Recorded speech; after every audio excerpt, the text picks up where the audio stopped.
genocide in the Congo? Who financed genocide in the Congo?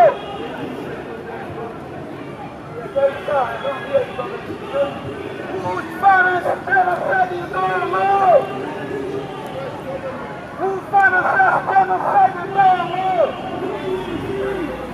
Who's funding genocide in the Congo?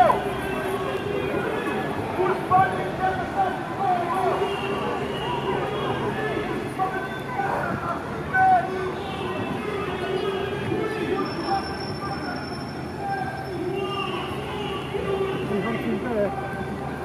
Sorry?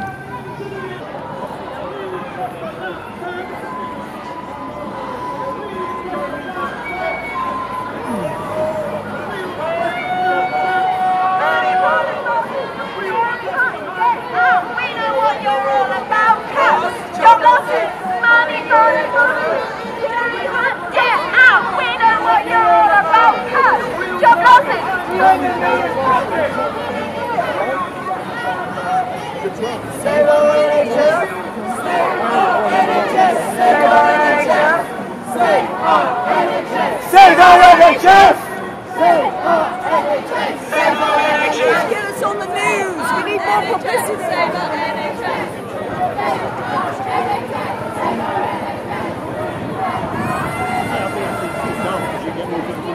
That's right, yeah.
The government can use their politics of fear. They can use their fear to try to divide us, to get us to fight against each other. But when we believe in hope, when we believe that we can all stand together, no matter what race, gender or creed we come from, we can fight for our health service. We can fight for it to exist again. So thank you today for coming. Thank you for fighting for our health service again and proving to this government that they don't have a right to take away our health service. And that's why I'd now like to introduce a group which has stood up for us at every step and turn. They fought against NHS privatisation. It's a group of NHS healthcare workers. It's the NHS Choir. Move the stuff along, hold the bar. Good idea.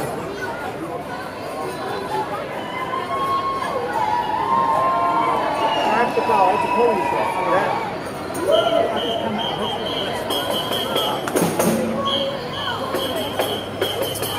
Guys, we're the National Health Singers. We've been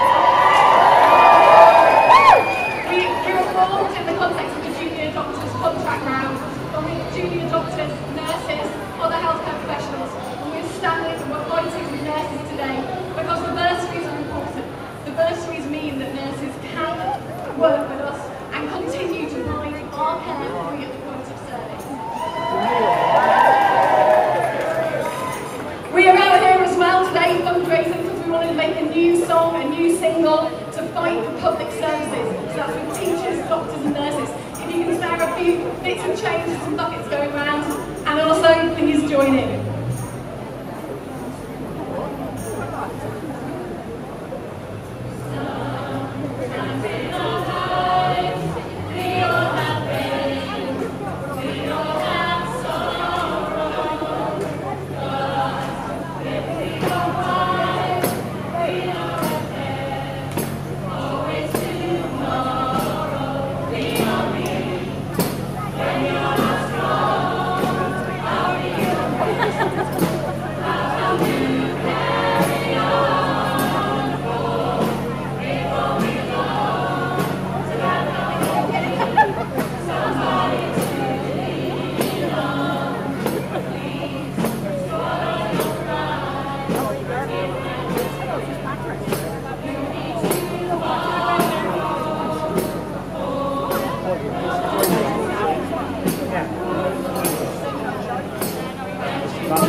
Everyone, this is our single that got to 24 last year.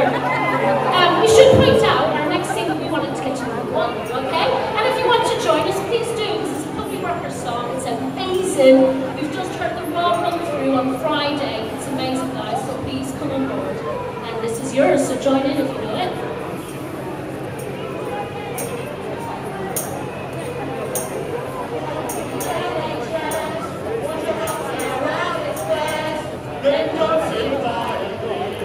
Stand up and sing with me. Don't forget you have a choice. Shout it out and raise your voice. Don't let your dream die. We want to round the clock.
Save us, don't let it break us.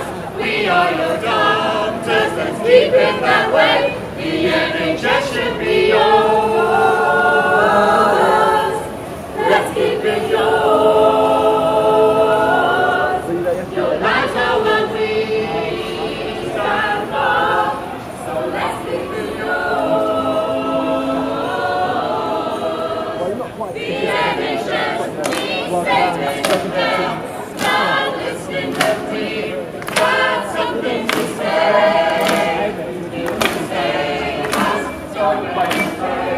You only survive the as long as like a baby you wouldn't be disappointed in you, then at the same time, doing the right by your conscience. Serve capitalism. No, only right at the end.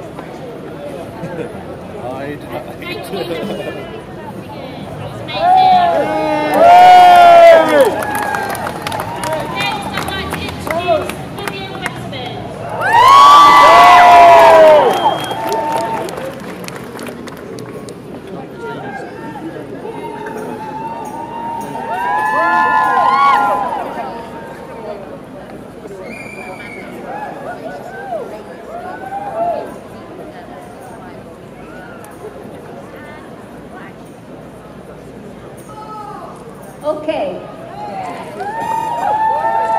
We are here specifically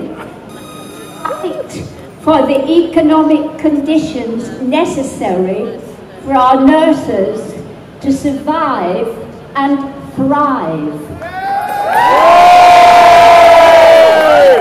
We want them to be happy. And our speakers will be telling you how the government aims to sabotage that.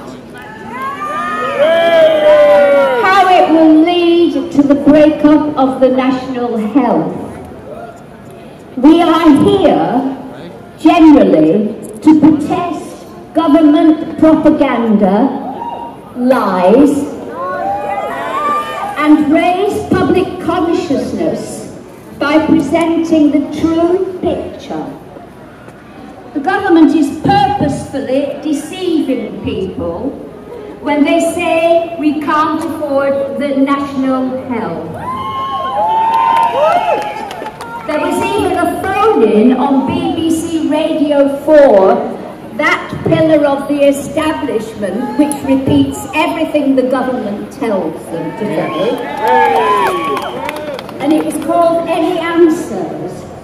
And the host was asking each caller as they came in, specifically, how much extra tax would you pay every month to save the NHS? As if they haven't got any more money in the kitty. As if they've got to only keep squeezing people you know, I mean, this is not true. Anyway, one answer was, well, the NHS has saved my life 4 times. So I would have given everything.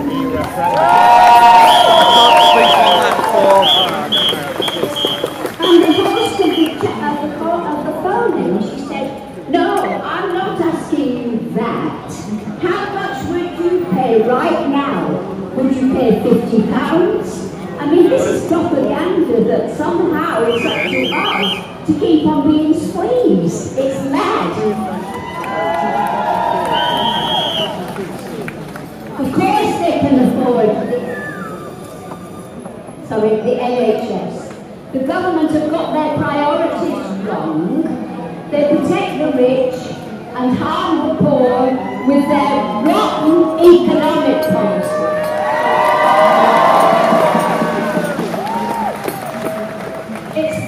That we talk about the present economic system and how it's run. It's called monopoly capitalism, and it's run on fossil fuels, which are finite.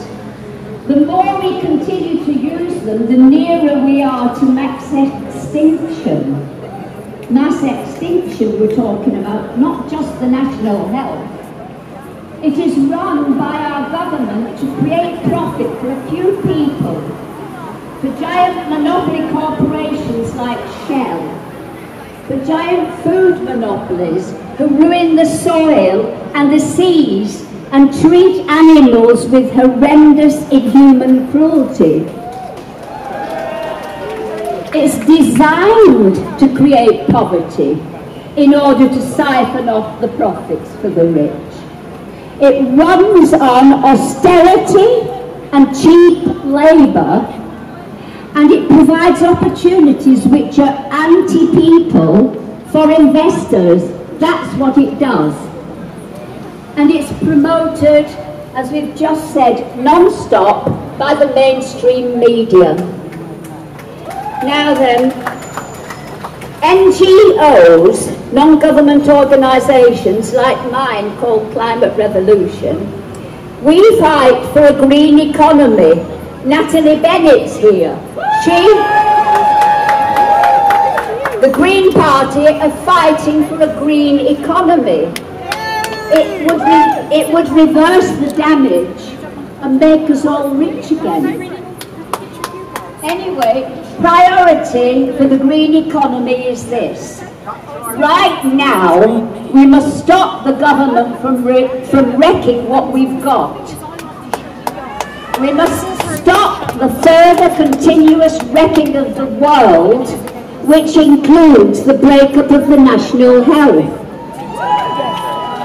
Now, you nurses and doctors, now that you have become activists like me,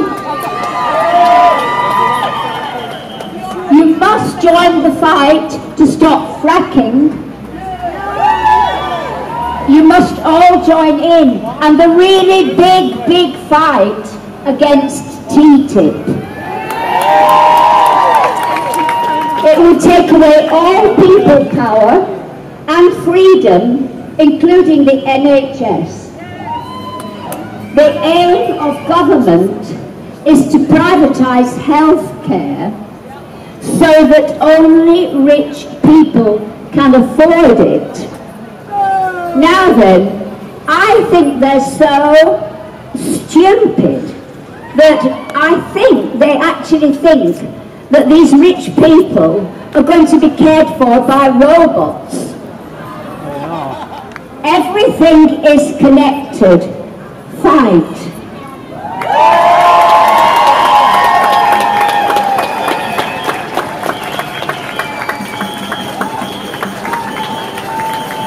Well, that was good. The next person I'd like to bring up is a woman who's gone and fought for us to have a grassroots campaign within the NUS. It's the new president-elect, Bursary.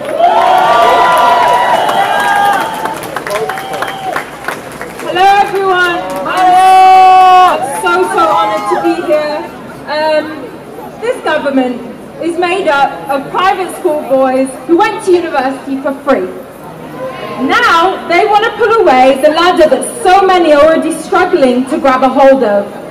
They close our colleges, sack our staff and marketise our education. They're forcing us into a lifetime of debt, and for NHS students the debt is even bigger.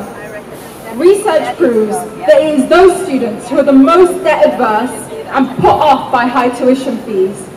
Cutting their bursary and replacing it with a loan will mean putting these brave NHS students into poverty, or denying them access to the health profession altogether.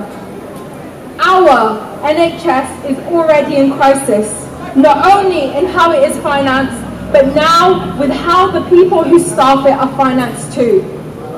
It's time this government stopped trying to mess with students and with our NHS.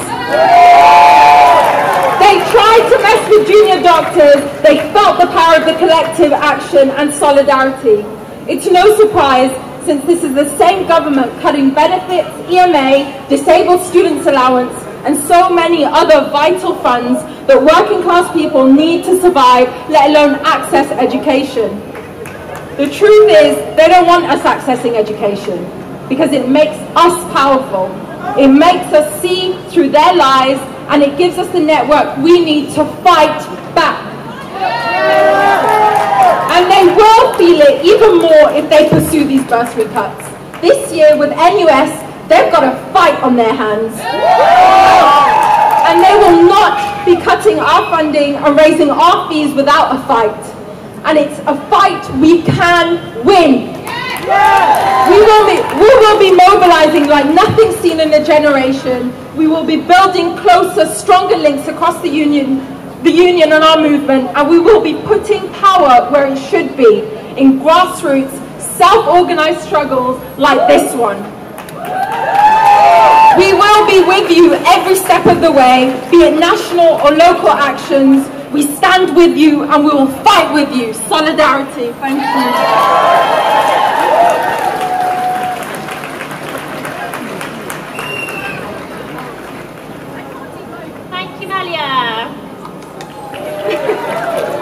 Next, I'd like to introduce Lauren and Ashlyn, doctors.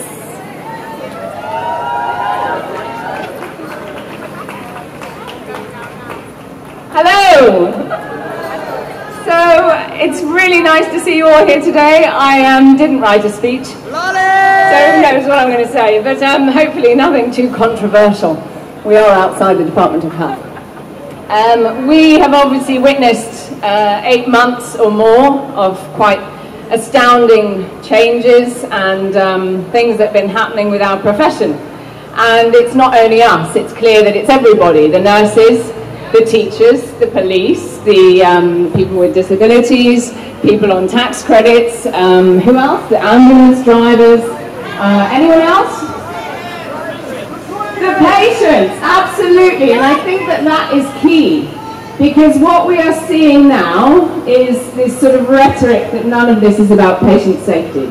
And I think as a doctor, I would like to stand by what I have always said, and I do absolutely believe this is about patient safety. There is no question that what is happening to our nurses and our doctors and the NHS is not going to impact upon everybody.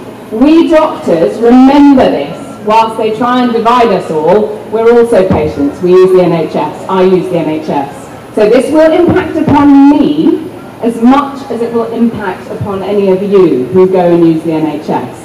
And I think that we really in this country will not realise what we have lost until it is gone. And it is going.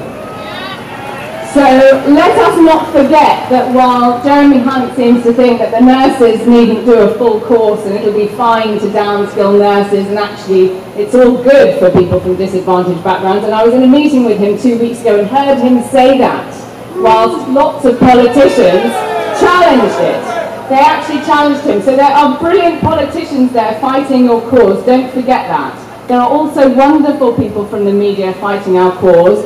However, as Vivian said, we have a very complicit media, and I think we have to be very mindful of what we listen to and take in and believe that is written in the papers, okay? So let me shut up, let us just really fight for our nurses. I think they're fantastic. If anything that Mid-Staffs did show, and Jeremy Hunt will talk about Mid-Staffs because he says he's patient safety champion, but Mid-Staffs showed, very, very clearly that without excellent nurses, people die. It's very clear. The nursing staff are the people that save lives. So please let us respect them. Thank you. Hello, another doctor, thank you for inviting me. So I've been working in the NHS for 8 years. For the last 3 I've been training to be a cancer specialist. And you see some pretty tough things in the NHS. You see some very difficult things. But what I can categorically tell you from every single day of work that I have done, it is the nursing staff who work tirelessly, who continue to give absolutely everything behind the scenes, that are the very soul and backbone of the NHS and the care we provide. And I think there's a lot to be proud of in British history with respect to nursing. In the 1850s, a lady called Florence Nightingale stood up and showed the world, a British lady, that making hospitals clean and also training nurses dedicating time and effort into giving them the skills to look after others helps patients live longer, helps patients get better quicker. In the 1960s, a nurse called Cicely Saunders set up the first hospice in the world, a place dedicated to giving integrity, to caring for people in the most difficult times at the end of their lives. I work in the NHS, which is one of the most egalitarian, progressive and best healthcare systems in the world. We should all be proud of it. Healthcare is given based on need, not on the ability to pay, but this is being destroyed before our very eyes. And these are political choices, make no mistake, as many people have highlighted already. These are not necessary decisions. When the government choose to invest in private finance initiatives, basically take out mortgages to build hospitals and schools which then have to close, it is the patients that suffer and it is the corporations that profit at the end of this. Make no mistake about that. By choosing to make nurses pay for their training, they are effectively stopping some of the most passionate, caring, hard-working people being able to enter the profession. Think about what that means. It is absolutely outrageous. I want to end on a positive note. I very much felt like we didn't have a voice. A year ago, if you'd asked me what can we do, you know, you can feel very apathetic. But what I have seen people achieve in the last year has been absolutely phenomenal. I have watched Anthony, Danielle, lots of very inspiring people create massive campaigns, speak in front of hundreds of thousands of people, and they have forced the government to discuss reinstatement of their bursary. That is a massive achievement. That is democracy. As a junior doctor and a BMA rep, if you would ask me a year ago if I could imagine junior doctors going out on picket lines, you know, no, is the frank answer. But we have gone through 5 successful, safe, well-supported, well-organised strikes, and we have forced the government into concessions. Not nearly enough, I might add, not nearly enough, and the struggle will continue for that. I think the point is this: we need to start linking up. We need to start seeing that what is happening to the nurses, what is happening to the doctors, what is happening to the teachers, what is happening to the police is exactly the same rhetoric. If we all stand together, and if we all make that message very clear, our voice will be so loud they won't be able to help but listen to it. And I would say, absolutely, on behalf of all the junior doctors, you have our full support.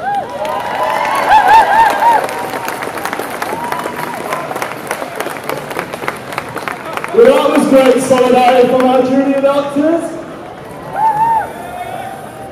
I need to stop holding this microphone.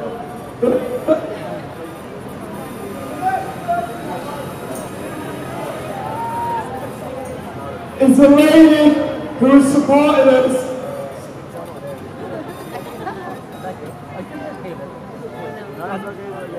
I know. But this woman has supported us since the start of our campaign. She's one of the only political party leaders who's been on our marches. She's been with us every step of the way. I'll be sad to see her leave the Green Party. It's not a regret. Well, thank you very much. And let's not start with me, but start with all of you. Because I think you should give yourselves a cheer because you're here on a Saturday morning delivering a very clear message. Let's say, Bursary or bust!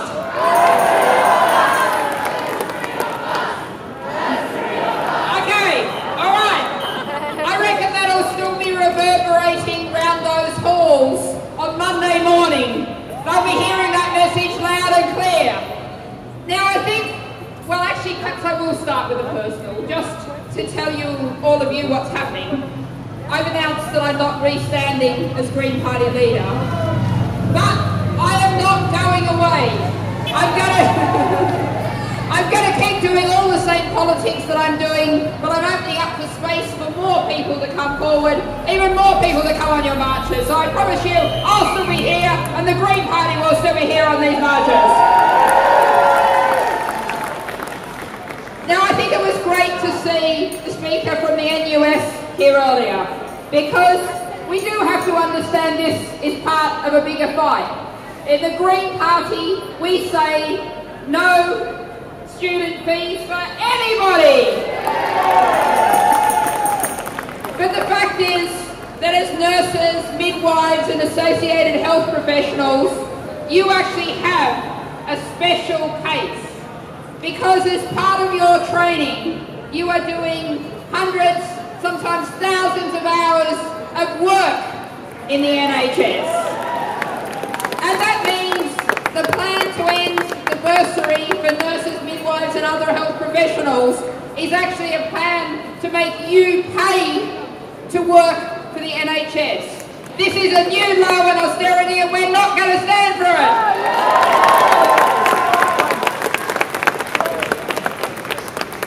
And I think we can fight this fight but also use it to start that broader discussion about student fees, because actually education is a public good, and education, the cost of it should be met from general progressive taxation, far more progressive than what we've got now, and it should be free education.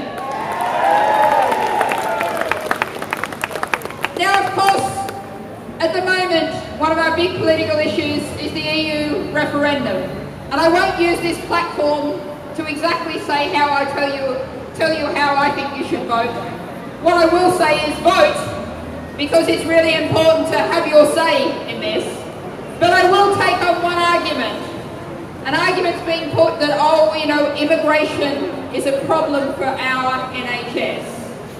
And I want to take on, someone just said rubbish from the audience, well done. It's a rubbish argument. And let's be concrete about this. And I tried this argument on a white van man a couple of days ago and it worked really well. I said to him, think about it, if you're in hospital as a patient waiting to be treated, where are you most likely to see a migrant to Britain, an immigrant? It's not in the queue with you, it's treating you as a health professional or as a helper.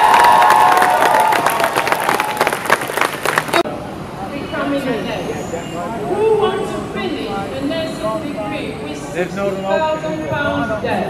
Any of you in the audience? No! Never join our profession. We want to offer patients the best care they need because they deserve it. Damn right. As demand of services increase, we need more students, not less students, coming into nursing and allied healthcare professionals, because they are the wheel that drives the NHS. 2/3 of our nurses have told us we will not have studied nursing if they have to take out a student loan.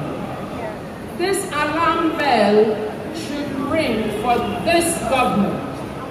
Our patients need us, and we need a workforce to meet the needs of our patients. So as we stand here today, across the Department of Health, I hope Jeremy is listening,